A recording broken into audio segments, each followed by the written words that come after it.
오늘부터 우리는 히브리서를 살펴볼 것인데요. 히브리서가 좀 어렵지요? 한마디로 히브리서는 예수는 누구인가 하는 기독론에 관한 것입니다. 우리 히브리서 1장부터 1장 1절부터 14절까지 한 절씩 교독하도록 하겠습니다. 히브리서 1장 1절부터 14절까지입니다. 옛적의 선지자들을 통하여 여러 부분과 여러 모양으로 우리 조상들에게 말씀하신 하나님이 이 모든 날 마지막에는 아들을 통하여 우리에게 말씀하셨으니 이 아들을 만유의 상속자로 세우시고 또 그로 말미암아 모든 세계를 지으셨느니라. 이는 하나님의 영광의 광채시요 그 본체의 형상이시라. 그의 능력의 말씀으로 만물을 붙드시며 죄를 정결하게 하는 일을 하시고 높은 곳에 계신 지극히 크신 이의 우편에 앉으셨느니라. 그가 천사보다 훨씬 뛰어남은 그들보다 더욱 아름다운 이름을 기업으로 얻으시니 하나님께서 어느 때에 천사 중 누구에게 너는 내 아들이라 오늘 내가 너를 낳았다 하셨으며 또다시 나는 그에게 아버지가 되고 그는 내게 아들이 되리라 하셨느냐. 또 그가 만아들을 이끌어 세상에 다시 들어오게 하실 때에 하나님의 모든 천사들은 그에게 경배할지어다 말씀하시며 또 천사들에 관하여는 그는 그의 천사들을 바람으로 그의 사역자들을 불꽃으로 삼으시느니라 하셨으되 아들에 관하여는 하나님이여 주의 보좌는 영영하시고 주의 나라의 힘은 공평한 구인이이다. 주께서 의를 사랑하시고 불법을 미워하셨으니 그러므로 하나님 곧 주의 하나님이 즐거움의 기름을 주께 부어 주를 동료들보다 뛰어나게 하셨도다 하였고 또 주여 태초에 주께서 땅에 기초를 주셨으며 하늘도 주의 손으로 지으신 바라.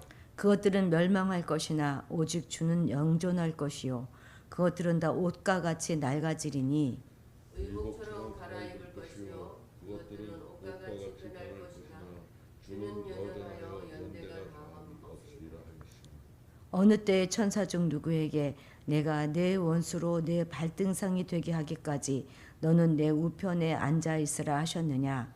모든 천사들은 섬기는 영으로서 구원받을 상속자들을 위하여 섬기라고 보내심이 아니냐. 아멘. 히브리서는 아까 제가 말씀드린 것처럼 기독론이라는 것, 예수가 누구인가 그것에 대한 변증이라는 것을 우리가 먼저 머릿속에 가지고 있으면 조금 이해하기가 쉬울 것입니다. 히브리서의 기록 연대나 저자에 대한 확실한 기록을 우리가 찾아볼 수가 없습니다. 단지 13장 23절을 한번 볼까요? 히브리서 13장 23절 함께 읽어봅시다. 우리 형제 디모데가 놓인 것을 너희가 알라. 그가 속히 오면 내가 그와 함께 가서 너희를 보리라. 지금 디모데를 보고서 이제 우리 형제 이렇게 일컫는 것을 보아서 이렇게 디모데 보고 우리 형제라고 말하는 것은 바울밖에 그렇게 말할 사람이 없으니까 바울이다 이렇게 주장하기도 합니다. 그런데 대부분의 바울 서신서는 그 서론 부분에 발신자와 수신자를 밝히고 있어요. 나 바울과 디모데는 이렇게 로마 교회에게 쓴다, 갈라디아에 있는 교회에게 쓴다 이렇게 발신자와 수신자를 밝히고 있는 반면에 이 히브리서는 그런 것이 없고 설명이 곧바로 우리 조상들에게 말씀하신 하나님이 이렇게 우리에게 말씀하셨다 하면서 본론으로 쏙 들어가 버리잖아요. 그래서 바울은 아닌 것 같고 그러면 바울이 아니면 아볼로일 것이다 또 이렇게 추측하기도 합니다. 그렇지만 어쨌든 이 히브리서의 저자는 아주 학식이 뛰어나요. 그리고 구약에도 아주 정통한 헬라주의 유대교회에서 철저히 교육을 받은 사도시대 이후에 교회에서 아주 중요한 역할을 하였던 그런 인물이었을 것이다. 여기까지만 밝히는 것이 최선일 것입니다. 이 히브리서는 이 기록된 목적이 있는데 그것이 뭐냐면 그리스도교회로 개종은 하였는데 이 유대교와 또 로마 정부의 박해로 인해서 또 이 막상 이 그리스도교로 이게 전향은 했겠지만 개종은 하였지만 여전히 유대교 전통이랑 이게 충돌을 하니까 그 신앙적 혼란에 빠진 나머지 다시 그냥 유대교로 돌아가려고 하는 그 히브리 출신의 성도들을 대상으로 하여서 그들로 하여금 모든 핍박과 유혹에도 이 그리스도께 대한 신앙을 굳건히 지킬 것을 건면하기 위한 그런 목적으로 쓰여진 서신서입니다. 이런 기록 목적에 따라서 이 히브리서 기자는 예수 그리스도의 여러 가지 구약적인 그런 요소들에 대한 우월성을 변증하는데 많은 부분들을 할애하고 있습니다. 예수 그는 어떤 분이십니까? 그는 만유의 상속자이고 창조주이고 영광의 본체요 그 본체의 형상이신 분이십니다. 이 말은 무슨 말이냐면 과거도 존재했고 현재도 존재하는 그 어떤 피조물도 보여주지 못한 하나님을 이 예수님은 보여주고 이 예수님을 통하여 또한 경험할 수 있다, 이런 뜻이 되는 것입니다. 지금 우리 예수님은 자신이 창조 세계를 붙들고 있고 인간의 죄를 용서하였을 뿐만 아니라 그 이 세상과 인간을 다스리고 계시는 하나님의 대리 통치자다, 이렇게 소개합니다. 이제 이후로 펼쳐진 히브리서는 바로 이 예수님의 정체와 사역에 관한 변증인 것입니다. 먼저 오늘 읽은 부분에서는 예수님을 첫째는 과거의 어떤 구약에는 선지자들과 그리고 또 천사들보다 훨씬 뛰어난 분이시라는 것을 강조합니다. 계속 천사들의 이야기가 나오고 있지 않습니까? 특히 이 천사와의 비교 논쟁은 이전까지도 계속되고 있는 것으로 미루어 보아서 아마 이 당시에 우리의 모든 구원에 있어서 천사들이 그걸 한다, 이렇게 천사들의 역할에 대한 논증이 있었고 그 천사들에 대한 역할의 논증이 예수님의 위상과 역할에 대해서 도전하고 있었던 것 같습니다. 그러니까 계속 천사와 비교하는 거겠죠. 하지만 그 어떤 천사의 중요한 역할에도 불구하고 천사와 예수를 비교할 수 없다는 것이 바로 이 히브리서 기자의 관점인 것입니다. 예수는 하나님의 독생자로서 아버지의 나라를 다스리는 왕이시지만 천사는 그를 경배해야 하는 존재이기 때문입니다.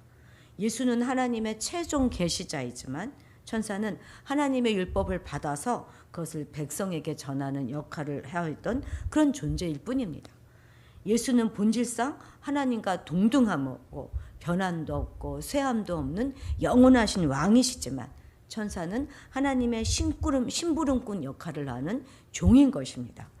천사는 성도들을 섬기도록 창조되었지만 예수는 원수가 다 진멸될 때까지 하나님의 우편에 앉아 다스리는 왕인 것입니다. 그래서 예수와 천사는 비교 자체가 안 되는 것이죠.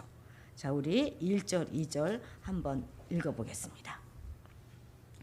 옛적의 선지자들을 통하여 여러 부분과 여러 모양으로 우리 조상들에게 말씀하신 하나님이 이 모든 날 마지막에는 아들을 통하여 우리에게 말씀하셨으니 이 아들을 만유의 상속자로 세우시고 또 그로 말미암아 모든 세계를 지으셨느니라. 아멘.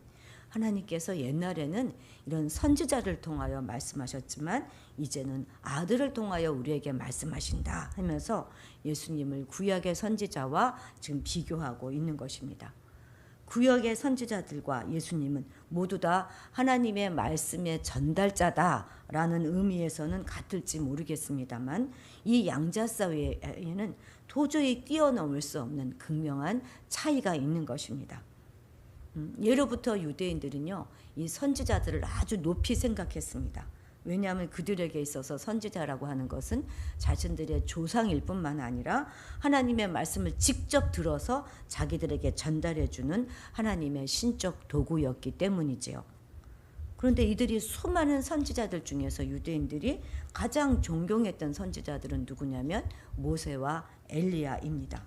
그러니 예수님의 세 제자들이 변화산에서 이들을 봤을 때 얼마나 황홀했을지 좀 짐작이 가지요.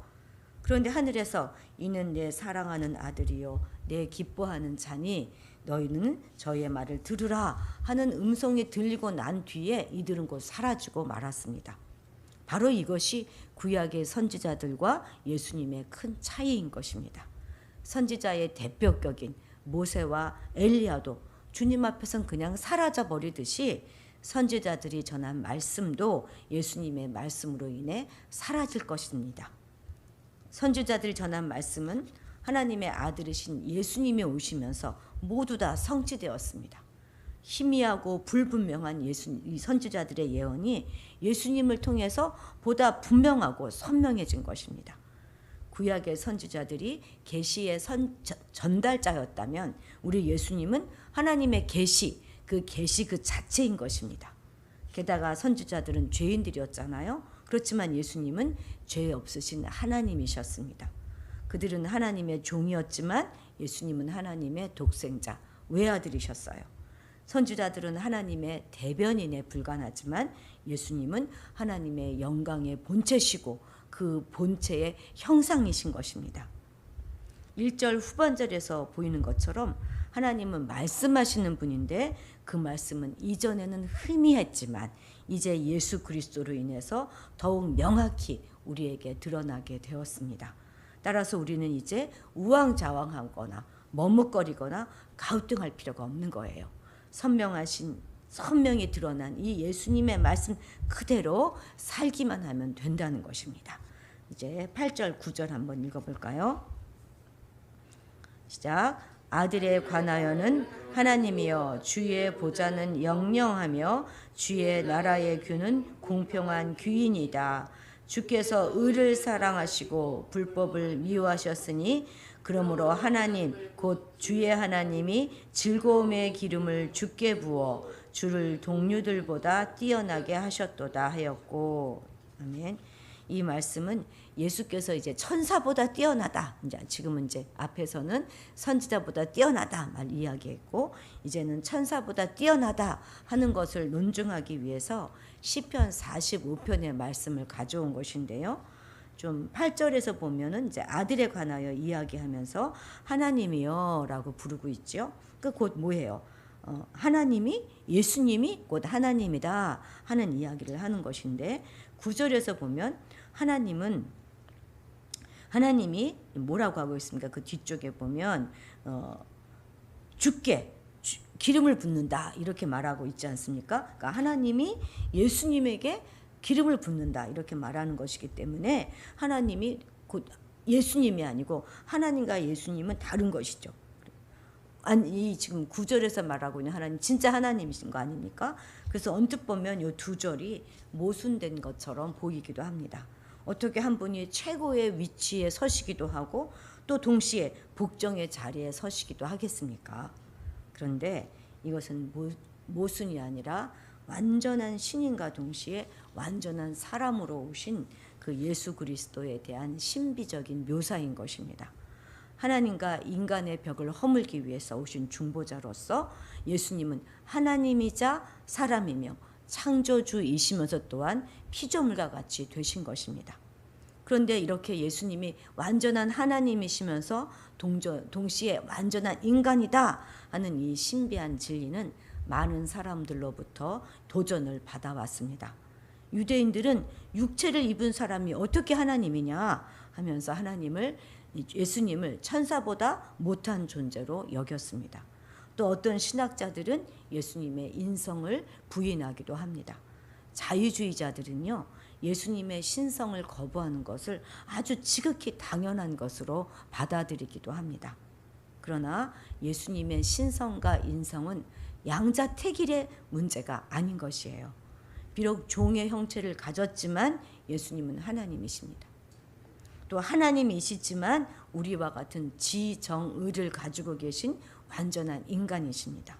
때문에 예수님께서는 하나님과 인간의 관계를 중재하시는 영원한 대제사장의 역할을 감당하게 된 것입니다. 우리는 결코 이 사실을 놓쳐서는 안 될 것입니다. 만일 그리스도께서 신성이 부인된다면 그는 결코 우리에게 아무런 의미가 없어요. 인간인 거요.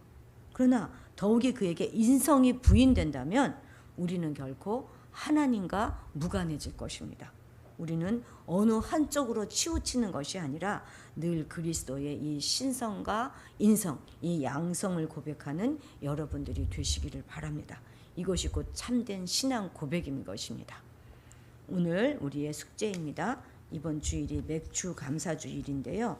오늘은 2022년 상반기 동안 함께해 주신 하나님 아버지께 감사드리면서 우리에게 감사할 일들을 조목조목 적어보시기 바랍니다. 그리고 그것을 가지고 기도하시고 영광 돌리는 하루를 사시기 바랍니다. 기도하시겠습니다. 하나님 아버지, 우리에게 바른 신앙관을 허락하여 주셔서 어떤 어려움과 환난이 온다 하더라도 주님을 향한 믿음이 흔들리지 않게 하옵소서. 우리로 하여금 신앙적 혼란에 빠져서 예전에 우리로 돌아가는 어리석음을 범하지 않게 하옵소서. 주님은 천사보다도 구약의 어떤 선지자보다도 더 뛰어난 분이시며 하나님의 영광의 본체이십니다. 예수님은 완전한 신이시기에 우리의 영광을 받으시기에 합당한 분이십니다. 창조주이시며 오늘도 하나님 우편에 앉으신 통치자이십니다. 또한 예수님은 완전한 인간으로 이 땅에 오셨고 이 땅 위에서 완전한 인간으로 사셨고 그래서 우리의 모든 죄를 대신해 십자가에 달려 돌아가신 분이심을 고백합니다. 주님의 죽으심으로 우리는 하나님과 화목함을 얻을 수 있었습니다. 이에 대한 바른 믿음을 갖게 하시고 어떠한 유사 진리에도 속지 않고 바른 신앙을 끝까지 유지해 갈 수 있도록 도와주시고 견인하여 주시옵소서. 감사드리며 예수님의 이름으로 기도드렸습니다.